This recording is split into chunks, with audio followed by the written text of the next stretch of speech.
Les estamos presentando Aquí se habla libertad con Pedro Urruchurtu por rcr.tv, la radio que se ve.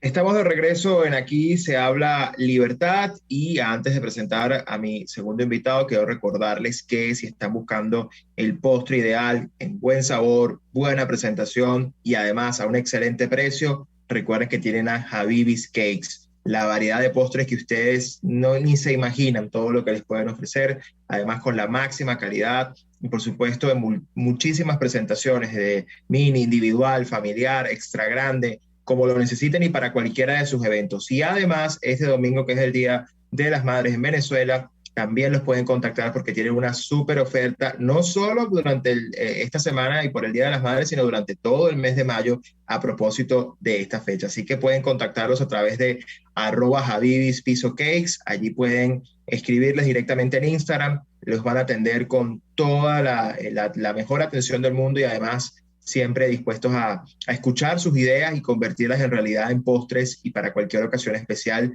De verdad que la variedad que tienen es enorme, así que aprovechen porque de verdad que la calidad y el precio son lo máximo. Así que ya saben, Habibis Cakes, @habibis_cakes, síganlos para que puedan pedir su postre ideal.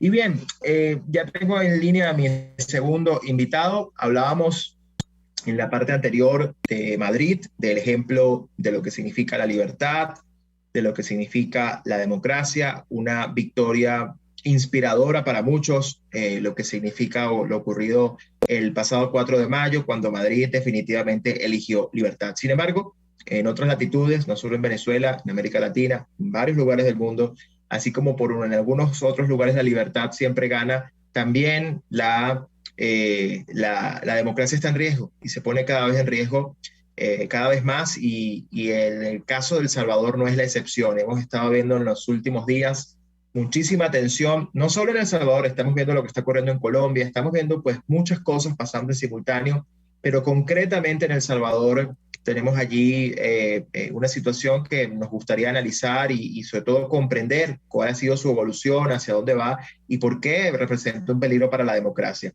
Por eso voy a dar la bienvenida a César Reyes, diputado por la Asamblea Legislativa de El Salvador, director de la Junta de Vigilancia Electoral, para que nos cuente un poco cómo está la situación en El Salvador, qué es lo que ha venido pasando, de dónde proviene toda esta denuncia de la comunidad internacional frente a lo que está ocurriendo con respecto al Tribunal, a la Corte Suprema de Justicia allá y a esta nueva Asamblea Legislativa que se ha juramentado. Bienvenido, César, gracias por acompañarnos.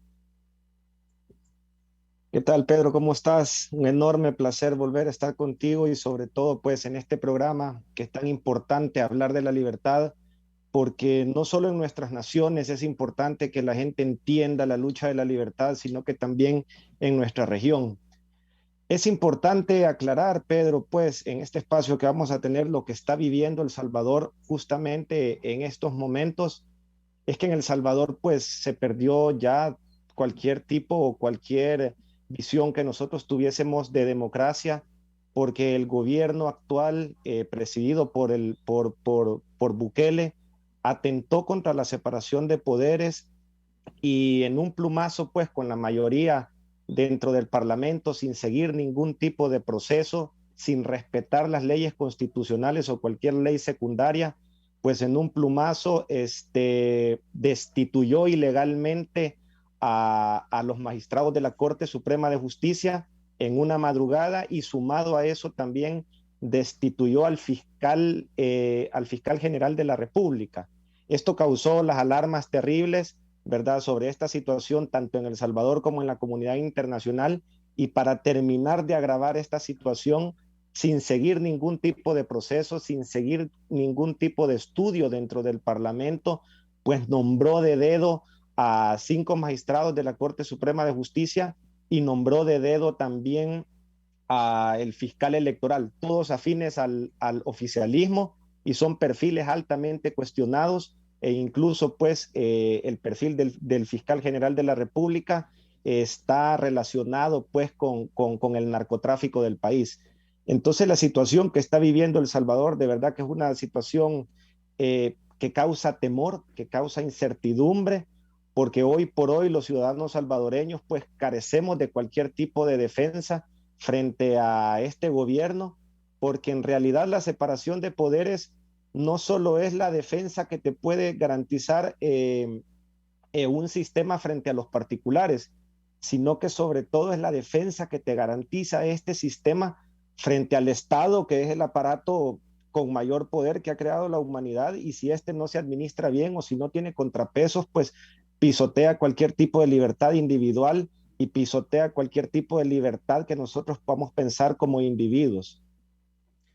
Fíjate, César, tú tocas un punto muy importante, ¿no? Que es lo de la separación de poderes. Sin embargo, una de las cosas que yo he percibido en las redes y en quienes defienden lo que ha venido ocurriendo en El Salvador en los últimos días, el argumento principal es que esto que se ha hecho es constitucional, ¿no? Es decir, que obedece a parámetros legales, es decir, cumple con la Constitución, que además es legítimo porque lo realiza un parlamento cuya mayoría de los ciudadanos votó por el partido de gobierno, por lo tanto están tomando decisiones en representación de la mayoría, que es otro de los grandes discursos alrededor de esto.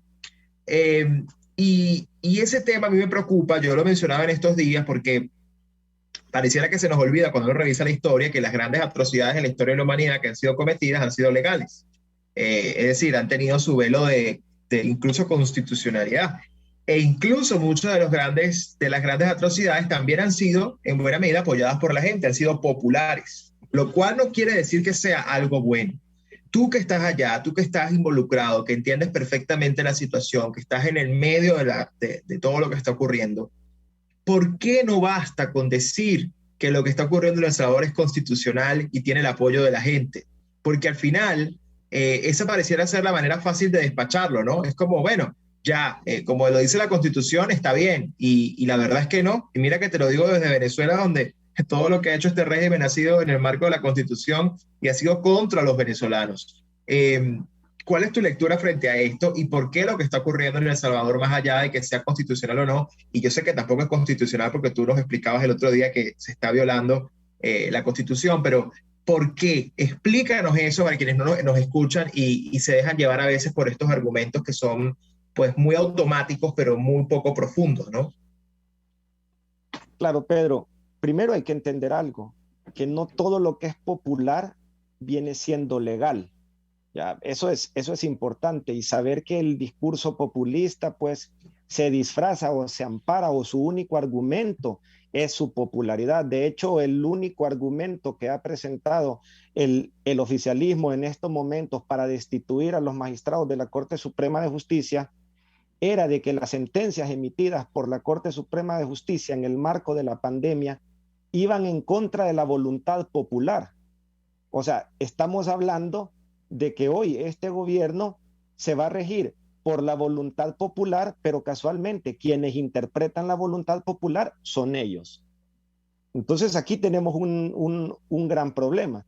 Con respecto a si es constitucional o no el hecho de la destitución de estos magistrados, primeramente a todas luces es inconstitucional. Ya lo dijo incluso la comunidad internacional en una reunión de carácter privado que tuvo con el presidente Bukele. Ellos mismos le dijeron pues que se habían asesorado con constitucionalistas sobre este tema y que todos habían homologado su opinión a que esta decisión fue de carácter inconstitucional. Una pregunta, César, una pregunta que te hago sobre eso. Esta fue una reunión que entiendo fue televisada en una parte y que hubo incluso algunas quejas por parte de algunos funcionarios diplomáticos porque se suponía que era privada y terminó siendo televisada como una manera de intentar Bukele presionar, ¿no? Sí, de hecho, muchos de los embajadores, bueno, de hecho, la representación de Estados Unidos no estuvo en esa reunión porque ya Bukele ya lo había hecho una vez. Querer utilizar al cuerpo diplomático para querer justificar sus acciones del pasado 9 de febrero, en donde entró con el ejército y con la policía al Parlamento, y él incluso dijo ahí, ahora ya se ve quién tiene el control de esto. Entonces es una clara amenaza a la democracia.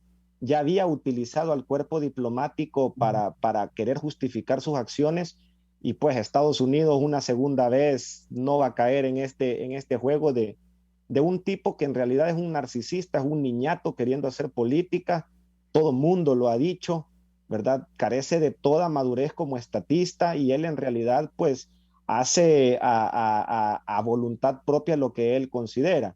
Esta reunión se dio el día lunes, era de carácter privado, de hecho hay un documento en donde el mismo Bukele le dice al cuerpo diplomático que esto iba a ser de carácter privado y casualmente al día siguiente Bukele anuncia una cadena nacional. Todos creíamos que como siempre él iba a hacer esas cadenas nacionales en donde sale él hablando durante más de una hora pues sobre la situación que está pasando, pero no, sino que él volvió a utilizar al cuerpo diplomático en su cadena nacional para él justificarse de las acciones que había tomado y decirle al cuerpo diplomático que por qué eran las condenas que le estaban haciendo si lo que él estaba haciendo era constitucional.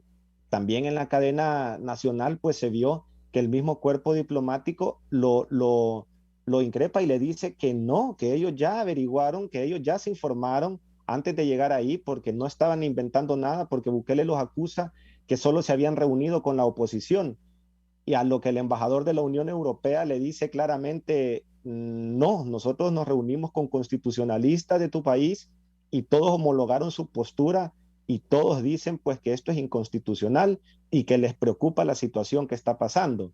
Entonces vemos este tipo de acciones que hace Bukele frente a la comunidad internacional en su afán de quererse justificar y mantener su popularidad aquí en el país, porque es lo único que él intenta, porque su escudo es la voluntad popular y cada acción que él hace la escuda que es la decisión del pueblo. Yo creo que ya todos escuchamos estos discursos tanto en Venezuela como en Nicaragua, como en Bolivia, y ya sabemos para dónde va encaminada toda esta situación, pues que si no le ponemos un alto hoy, pues estaríamos diciendo que El Salvador entraría en un sistema autoritario o por decirlo así, en una dictadura más en la región y eso es súper peligroso. Sí, nos estabas contando, de hecho, por qué constitucionalmente tampoco es válida la decisión. Creo que eso es importante que lo precisemos para que quede Bueno, claro, porque claro, obviamente se basa en un artículo de la Constitución donde dice que claro, el legislativo puede destituir, ¿no? a estas personas, pero la realidad es que no claro. se siguió el debido proceso. Claro, totalmente. Bueno, te comento, si bien es cierto, nuestra Constitución en su artículo 186 dice que la Asamblea Legislativa podrá sustituir o podrá destituir a los magistrados de la Corte Suprema de Justicia con las 3/4 partes de los votos del Parlamento o la mayoría calificada, existe un procedimiento a esto para poder hacer esta acción.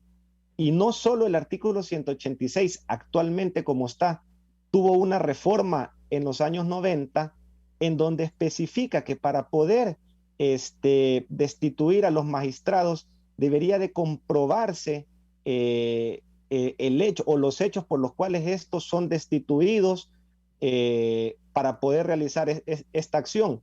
Y esta modificación se hace pues con el afán de que el mismo sistema o que el mismo órgano judicial tenga independencia para que no venga pues el órgano legislativo a quitar a diestra y siniestra pues a los magistrados de la Corte Suprema de Justicia. Él se ampara en este artículo 186 que dice que la Asamblea podrá remover a los magistrados de la Corte Suprema de Justicia, pero omite esa parte en donde dice que tiene que comprobar legalmente, ¿verdad?, las razones por las cuales las está destituyendo. Y entre los argumentos que él hace, pues ya te lo mencioné, que las sentencias contrarían la voluntad popular, que eso no es un argumento porque la ley ya lo establece, e incluso en una ley secundaria, que era la que se tenía que aplicar, que era la ley de la carrera judicial, donde establece y especifica las razones por las cuales los magistrados de la Corte Suprema de Justicia podrán ser removidos de su cargo, pero no solo eso, sino que también en esta ley de la carrera judicial establece un proceso. Y Bukele el 1 de mayo lo que hizo con la mayoría dentro del Parlamento fue atentar contra el derecho de defensa de los magistrados, porque en realidad ellos tenían un derecho de defensa para poder ellos defenderse frente a este proceso y argumentar pues y contraargumentar lo que el Parlamento estaba haciendo en ese preciso momento.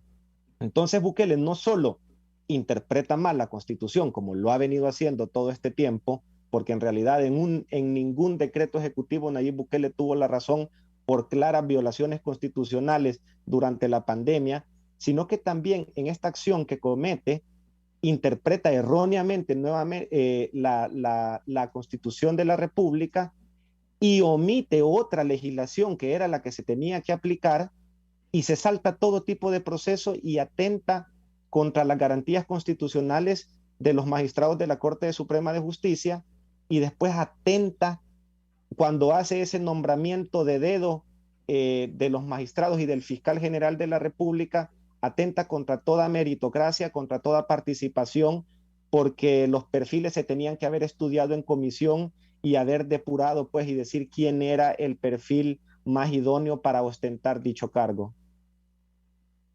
Así es, muy importante esto que nos aclaras, porque desmonta todo el andamiaje jurídico bajo el que se pretende decir que esto ha sido algo realizado siguiendo los procedimientos establecidos, cosa que no es así. Y por eso es tan importante escuchar todas las versiones y también que cada quien pueda entender. Y además, y tú lo sabes, lo hablamos el otro día, nosotros en Venezuela sabemos cómo termina esta película.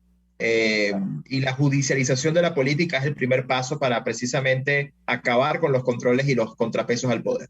Y eso es terrible porque al final, bueno, el poder corrompe y el poder absoluto corrompe absolutamente. Y eso es así. Y mientras más poder tenga una persona, menos va a querer dejarlo y menos va a querer delegarlo. Y eso, por supuesto, se traduce en enormes vicios y desvirtúa muchísimo el ejercicio público. Y bueno, se utiliza para perseguir incluso a disidentes y a opositores. Tú has sufrido directamente la persecución por parte del gobierno de Bukele, así que por eso también alzas tu voz de esta manera. César, nos quedan pocos minutos, pero quisiera un mensaje de reflexión final de tu parte en cuanto a, bueno, por un lado, ¿qué podemos esperar estos próximos días con respecto a esta situación? ¿Qué podemos hacer quienes estamos desde otras latitudes, pero que podemos alzar la voz? ¿Qué podemos hacer? ¿Qué podemos decir? ¿Qué necesitan? ¿Qué tipo de apoyo requieren en este momento para que esto se conozca? Y bueno, y por supuesto, ¿cómo podemos encontrarte en tus redes y cómo podemos seguirte para que todos también los que estén interesados en evaluar lo que está ocurriendo en El Salvador sepan y puedan seguirte de primera mano? Claro, sí, pero tú acabas de decir algo que es súper importante. O sea, nosotros no podemos politizar la justicia, pero mucho menos también podemos judicializar la política. O sea, esto es algo importante. El escenario que se viene para El Salvador es un escenario oscuro. Nunca se había visto en realidad esta situación por la ruptura de nuestro Estado de Derecho, por nuestra ruptura del orden constitucional, en donde ya no existe esa separación de poderes. Ya se están viendo acciones en contra de la oposición. De hecho, hoy que el oficialismo se siente con toda la fuerza, pues ya fue a presentar denuncias que no tienen ningún fundamento jurídico en contra de opositores que se levantan y se pronuncian en contra de las acciones de los mismos diputados. Ya fueron demandadas 2 personas por parte de funcionarios públicos del oficialismo. No sabemos cómo van a terminar estas situaciones. Lo que yo sí te puedo decir es que hoy la ciudadanía, sobre todo la oposición en contra de este régimen que se está instaurando, pues ya no tenemos nada que nos ampare legalmente, porque la Fiscalía General de la República ya es del oficialismo, la Corte Suprema de Justicia, en donde nos amparábamos en contra de cualquier ilegalidad o cualquier injusticia que nos hacía el Estado a nosotros, pues ya es del oficialismo, el órgano legislativo ya es del oficialismo y el órgano ejecutivo, pues que lo controla también Bukele. Entonces es una situación que causa incertidumbre, causa temor por lo que se está viviendo, y lo que yo le pido a la comunidad internacional es que visibilicen la situación que está pasando. Bueno, de hecho, Almagro se acaba de pronunciar y dijo que El Salvador va por el camino de Venezuela, va por el camino de Cuba, va por el camino de Nicaragua, y lo dijo con esas palabras textualmente. Entonces ya es una situación grave. Ya la comunidad internacional ya lo condenó. Nacionalmente, pues difícil podemos hacer algo nosotros cuando son ellos los que manejan los fusiles, pues, y manejan todo el aparato de violencia de un Estado, pues el ejército y la policía. y nosotros somos una ciudadanía que está desarmada. Venezuela ya lo vivió, Nicaragua ya lo vivió, todos los países lo vivimos y sabemos cómo termina esta situación. Entonces, pedirle únicamente a la comunidad internacional pues que sigan de cerca lo que está pasando en El Salvador, y a todos los que creen en la libertad, los que creen en la democracia y sobre todo los que creen en la república, que se pronuncien sobre estos hechos que está sucediendo aquí. A mis hermanos venezolanos, yo sé que ya están viviendo esta situación y nosotros estamos a punto de vivir lo mismo que ustedes. Yo en lo personal te lo digo, Pedro, yo me manifesté frente a la Embajada de Venezuela, me manifesté con la comunidad venezolana aquí en mi país, porque la lucha por la libertad, como lo dije al principio, no es solo de una nación, sino que es de una región completa, porque siempre existen subnormales que creen que pueden dominar a una sociedad, y eso ya no lo podemos permitir, porque claramente una dictadura o gobiernos autoritarios jamás han triunfado en nuestra región y mucho menos lo han hecho en el mundo. El Salvador no va a ser la excepción, por más que tengan popularidad Bukele y su gobierno, o por más que tengan ese discurso revanchista que tanto están haciendo. De hecho, bueno, en la segunda sesión plenaria, Bukele lo que hizo con su bancada oficialista primero fue ponerle impuestos a la prensa para intentar pues destruirla, y la segunda ley que votó el Parlamento oficialista fue el blindar los actos de corrupción de todos los funcionarios públicos que participaron en compras durante la pandemia. Casualmente estos funcionarios públicos tenían ya procesos de investigación dentro de la Fiscalía General de la República, que hoy seguramente esos procesos y esas investigaciones pues van a desaparecer. Ahora Bukele legalizó la corrupción en El Salvador, así como lo estás escuchando, hoy ser corrupto ya es legal dentro de El Salvador. Pero César, muchísima fuerza, muchísima fortaleza frente a esto y bueno, desde acá transmitirles toda nuestra solidaridad a su lucha y que sepan que bueno, vamos a estar muy atentos porque estas cosas cuando comienzan no se acaban tan fácil y más bien depende de todos entendiendo lo que significa enfrentarlo y ponerle freno a tiempo. Así que ojalá puedan hacerlo y desde acá pues toda nuestra atención a esto. Gracias por tu tiempo y por acompañarnos. Esta es tu casa siempre, así que seguro te tendremos nuevamente pronto. No, gracias Pedro, un gran abrazo a todos mis hermanos y que la lucha por la libertad continúe. Aquí no estamos solos. Muchas gracias, Pedro. Así es, gracias a ti. Bien amigos, conversábamos con César Reyes, diputado por la Asamblea Legislativa de El Salvador, director de la Junta de Vigilancia Electoral, y con esta conversación que también nos demuestra que así como por un lado la libertad gana, por el otro lado se va perdiendo, pues despedimos el programa del día de hoy. Mucho que pensar y reflexionar, atentos también a lo que ocurre en Colombia y todo lo que está teniendo lugar en el hermano país. Así que vamos a estar muy haciéndole seguimiento a esto, muy pendientes, y la semana que viene seguro conversaremos sobre este y otros temas. Gracias por acompañarnos. Nos escuchamos la próxima semana en otro Aquí se habla libertad. Chao, chao. RCR presentó Aquí se habla libertad con Pedro Urruchurtu. Sintonícenos a través de